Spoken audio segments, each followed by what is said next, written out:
Okay, so I'm going to be starting a new video series called Operation Rerun, which is going to be basically following my fitness journey to a 5 mile race, which is going to be, hey, salty, which is going to be taking place on Thanksgiving morning, which is going to be Thursday, November 27th.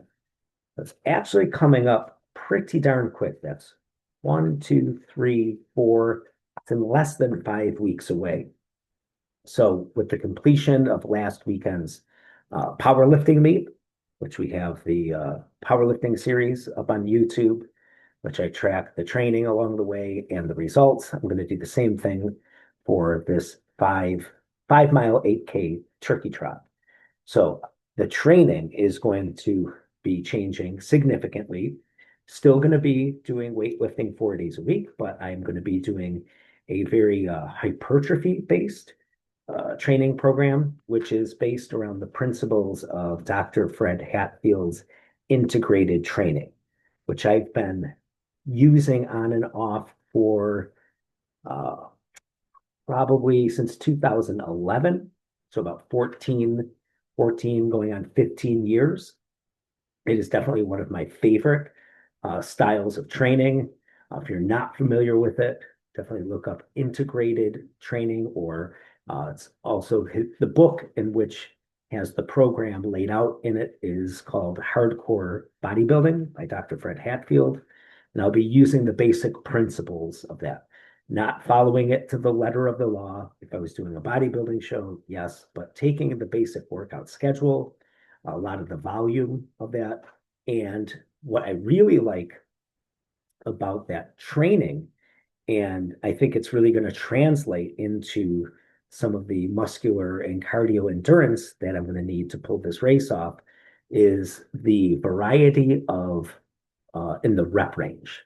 So there's a rep range from sets of 5 to secondary exercises in the 12 rep range, and oftentimes a third exercise in the 40 rep range. So those high rep sets really go a long way to building up some muscular endurance. But I have found that over the years of using that, get down, um, that I can also build up some really good cardiovascular capacity, even by doing high rep exercises, even something like curls and tricep extensions and things of that nature that you wouldn't think would contribute to having cardio endurance. And my guess is that because you're building up a lot of extra capillaries from doing those high rep exercises throughout the entire body, that you're able to oxygenate the system much, a much greater capacity. So you get an overall increase in cardiovascular endurance. Do it high rep chest, high rep back, shoulders, buys, tries, obviously quads, calves, and hamstrings. So it worked. It has worked for me in the past. So I'm going to kind of go back to the well. I've been itching to get back to this style of training post powerlifting, because I also think because of there's a lot of sets in that 5 rep range that I can still build my squat, bench, and deadlift around, that if and when the time comes that I want to transition back into powerlifting, that I'm not going to have it's not going to have much drop off at all. The hardest part about making that transition back would just be getting back into the groove of using the traditional barbell back squat, bench press, and deadlift, which I'm still going to implement, but I will probably be doing a lot of accommodating resistance with those exercises using bands and chains.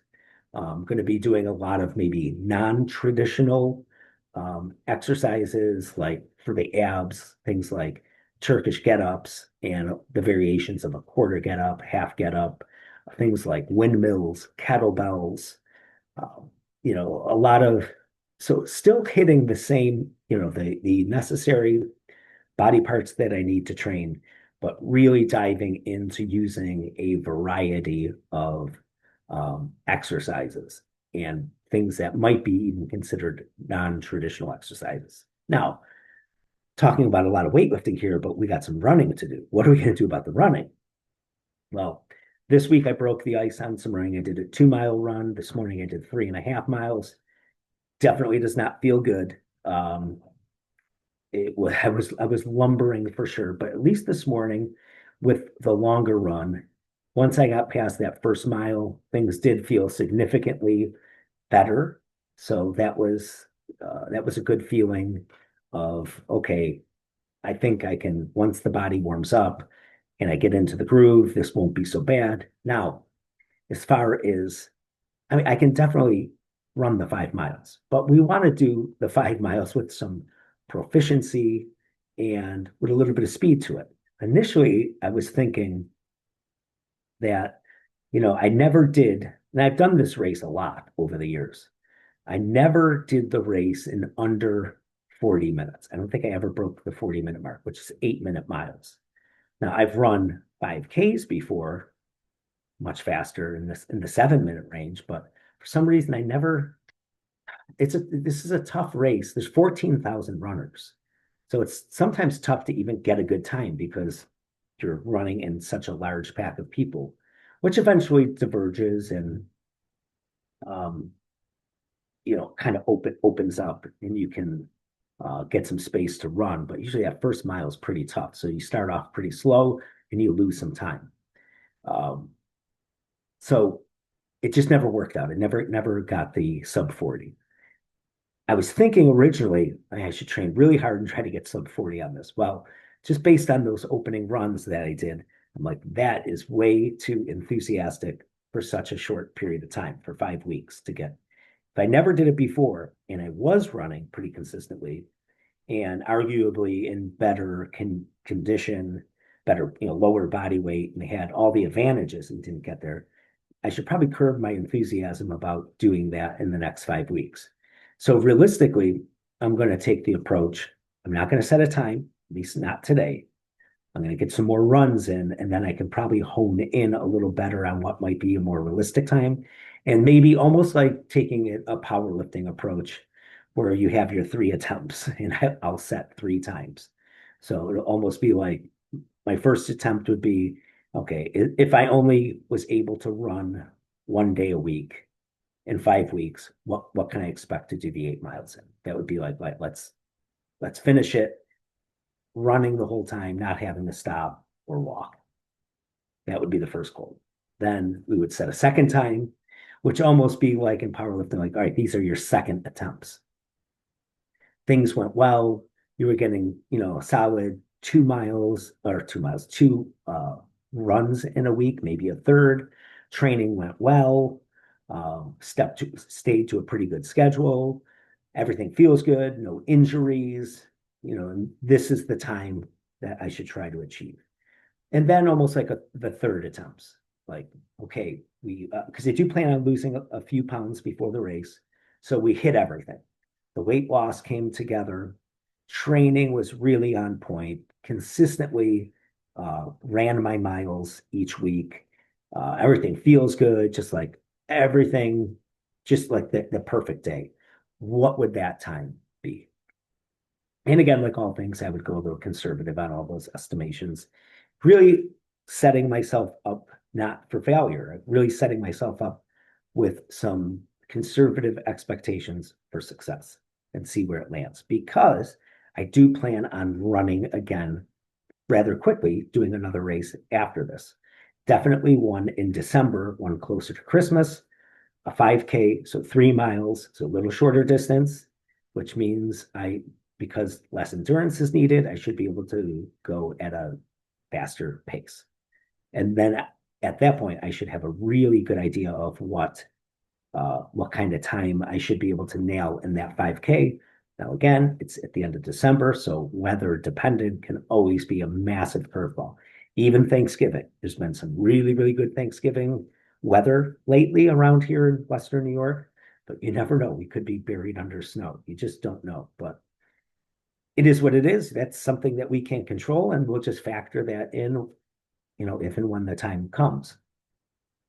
What I am going to do is follow this app called Running with Hal, which I was told that is a very reputable running app, just to have a running scheme as far as how to scale some miles. And it looks like it's generally about 3 days of running a week.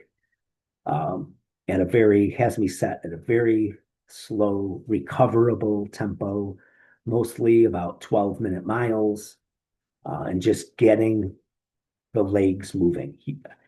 What what I'm looking for from the running aspect here is to get all those repetitions, the pounding on the pavement, getting all of my muscles, my feet, my ankles, and my knees, and everything acclimated. So I'm going to rely on my weightlifting and my training in the gym to be to build my engine, so to speak, like my cardiovascular capacity, my muscle endurance, and my power. Right. So I'm going to be specifically choosing specific exercises that are going to help me accomplish that. So I'm going to rely on the gym, especially in a 5 week period. I feel like I can better build that capacity, build that engine for horsepower and endurance in the gym with a really well thought out diet, which I plan on doing, and using the actual running just to get acclimated and to work on running mechanics. So not really too concerned about the miles. That whatever it does, it's the miles are going to be whatever miles the app has me do. And even if I get 2 out of the 3 exposures a week, it's going to be a heck of a lot more than I have done to this point. I have not run a race since I did this race the year before, so it's been a year without running. Jill and I would normally do the half marathon in on Memorial Weekend. We did not do that this year, so there was no training for that. So it's really been a full year since I've done any running. And even leading up to that race a year ago, I didn't train for it. I just went out there and winged it and just ran it. So the running is going to kind of build up, like I said, the repetitions. I got to work on how my foot is landing on the ground, how I'm activating glutes and hamstrings, body position. I notice, if you're not used to running all the time, your body can get out of optimal position. I tend to do a little better with a little lean forward, a little head forward, shoulders back, making sure I'm not crossing my arms, collapsing my lungs, making fists, keeping the upper body relaxed, not shrugging the shoulders. It's a lot of little technical stuff, which I'm going to dig into a little more. I know some really, really good runners, so I'll be picking their brains and asking for some advice along the way. I will be running in my Xero minimalist shoes, Xero grade. They're the just nothing, no support, essentially barefoot running, which is what I've been doing now for 15 years or so. So it's nothing new for me, but there's definitely a period of getting acclimated, getting your feet strong to all that pounding, however many strides you take over 5 miles. Other than that, we're just I will keep updating this series as we go, informing on the type of miles, the pace of my miles, mostly how does it feel after doing it, making sure, my biggest thing is making sure no injuries. Get to the race without injuries and everything's going to go fine. There's no sense going sometimes with anything, especially I see what runners for like longer distances, half marathons, they log so many miles and train so hard, they injure themselves in the training. See it with powerlifters too. They go into the events, tweak bad back, bad shoulder, bad knee, stuff like that. So the main thing is injury free, which is obviously everybody's plan. Nobody plans on coming in injured, but I'm going to rely again as you get older. It takes a lot more warming up. You just got to be a little bit smarter, a little more cautious, a little more conservative. At least I do, to get to the end of these things and be able to perform at a high level relative to your own abilities. That's what I plan on doing. So I will keep you all updated. I'm really looking forward to this process. as far as my weight, my goal is to come into the race on that morning at 170.5 pounds. So I weighed in for the powerlifting meet last Saturday at 176 and a half, which was really low. It was generally hanging at about 179. I'm going to check my weight tomorrow morning. My guess is that I'm in that 179, 180 range right now because I've been eating pretty liberally all week, nothing crazy, but just um, not really tracking anything. I will be tracking macros leading up to this race. I have to. If I want to get to that 170, I'm not going to it's 5 weeks. So I might be having to get about 10 pounds off in 5 weeks, which would be very, very aggressive. But I know if I can do that, then I'll run. It'll be a lot easier for me to run. I'll run faster. There'll be less pounding on the body. I will feel better. I will absolutely perform better. So that is an important component to this whole process. It's definitely the weight loss, which it gets tough for me because when I lose weight, if I lose 10 pounds, my strength's going to go down.